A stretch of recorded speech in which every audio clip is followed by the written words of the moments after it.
అపశృతులు వచ్చాయా? జీవితం అనే దేవుడు కూర్పు చేసిన పాట మన పాట సజావుగా ఉందా? అపశృతులు వస్తున్నాయా? మన పాట శ్రావ్యంగా ఉందా? మన పాటలో ఏమి అక్షర దోషాలు దొరిలాయి?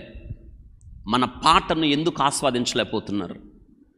మన పాట అనేకులు పాడుకోవడానికి మన జీవితం అనే ఈ పాటగా ఉందా? ఎవరి పాటలు లేదా? ఇది నీవు నేను జ్ఞాపకం చేసుకోవాల్సిన ప్రాముఖ్యమైన విషయం. ఇది దేవుని చెప్పిన మాట వినకపోవడం ద్వారా, దేవునికి లోబడకపోవడం ద్వారా, దేవునికి భయపడకపోవడం ద్వారా, ఎన్నిసార్లు వాక్యం చెప్పినా చెవి ఇవ్వకపోవడం ద్వారా నష్టం జరుగుతుంది. కారణం ఆలోచించారా? సంసోను, నీ బలం ఏందో చెప్పవయ్యా అంది. ఆయన అనాలి, ఎందుకు చెప్పాలి నీకు అనాలి. చెప్పలేకపోయాడు ఆయన. నీ బలం ఎక్కడుంది అన్నప్పుడు చెప్పలేదు ఆయన. చివరికి ఉరిగా మారింది ఆమె ఏడ్చింది అనుంది. ఎవరు ఏడ్చారు? ఎవరి దగ్గర? ఆమె ఏడిస్తే ఈయనేం చేశాడు? కరిగిపోయాడా? లోకం ఏడ్చింది నీకోసం, కరిగిపోతావా?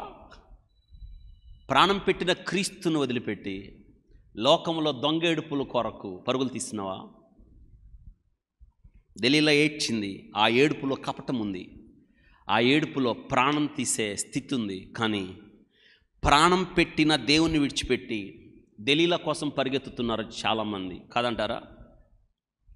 ఆలోచించండి. మిగిలేది నిరాశ, నిస్పృహ. ఒక మాట చెప్తాను, మిగిలేది బోడిగుండు. అంతే మిగులుతుంది వాళ్ళకి. అంటే అర్థం ఏంటంటే వెంట్రుకలో బలానికి గుర్తు. రైట్? సంసోను యొక్క బలం దేనిలో ఉంది?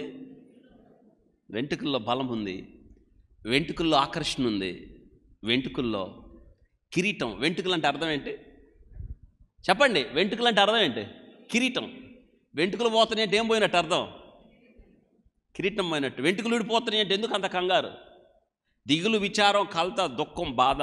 ఏం చేయాలో అర్థం కాక టోపీ పెట్టుకున్నంత మాత్రాల పోయిన వెంట్రుకలు ఎక్కడి నుంచి వస్తాయి?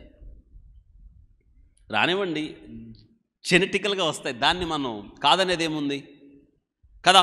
ఇక్కడ వినండి, దాని అర్థం ఏంటంటే బోడిగుండే మిగిలింది వాళ్ళకంటే ఫుల్గా బోడిగుండు చేశారంటే అర్థం ఏంటి? అవును, ఉన్న బలాన్ని లాగేశారు, ఉన్న శక్తిని లాగేశారు, ఉన్న ఘనతను వాళ్ళు లాగేశారు అని అర్థం, తీసేశారని అర్థం. సంసోను దేవుడిచ్చిన ప్రణాళికను విడిచిపెట్టి ఎంత చెప్పినా వినలేదు సంసోను. తన తల్లిదండ్రులు చెప్పారు, ఎన్నో రీతులుగా దేవుడు మాట్లాడాడు. అతడు ఫిలిస్తీన్లతో యుద్ధం చేసి పచ్చి గాడిద దవడ ఎముకతో 1000 మందిని చంపాడు. ఆ దినాన సంసోను సొమ్మసిల్లిపోయాడు. దప్పికవుతుంది, ఇంకా చచ్చిపోయే పరిస్థితి వచ్చింది. సంసోను దేవుణ్ణి అడిగాడు, ప్రభా చచ్చిపోతున్నాను, నాకు దప్పికవుతుందంటే దేవుడు ఒక గోతిని, ఏం పేరు దాని పేరు? ఎన్హెక్కొరే రమత్లెహి, పిలిచిన వాణి ఊట. దేవుడు అక్కడ కూడా మాట్లాడాడు, హలో సంసోన్, నిన్ను పిలిచింది నేను, జాగ్రత్త. ఈ యొక్క ఊటను చీల్చి దేవుడు మాట్లాడాడు. లుక్ ఎట్ మీ, హియర్ మీ, విను, నా మాట విను, నిన్ను పిలిచింది నేను, దారి తప్పద్దు శాంసోన్. ఆ ఊట ద్వారా కూడా దేవుడు మాట్లాడాడండి.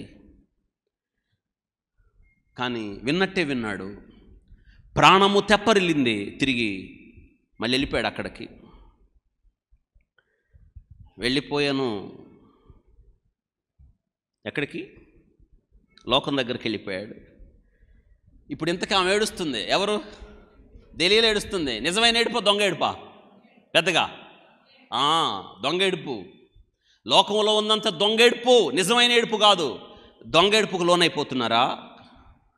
దొంగ ఏడుపుకు గుండెలు వేసిపోతున్నాయా? లోకములో ఉన్నది అంతా దొంగ ఏడుపే. దొంగలు లోకము దొంగని చెరలో ఉంది, అపవాది చెరలో ఉంది. ఆ దొంగ ఏడుపులకు మీరు లోను కాకండి. నిజమైన క్రీస్తు ప్రేమను మీరు అర్థం చేసుకోవాలి.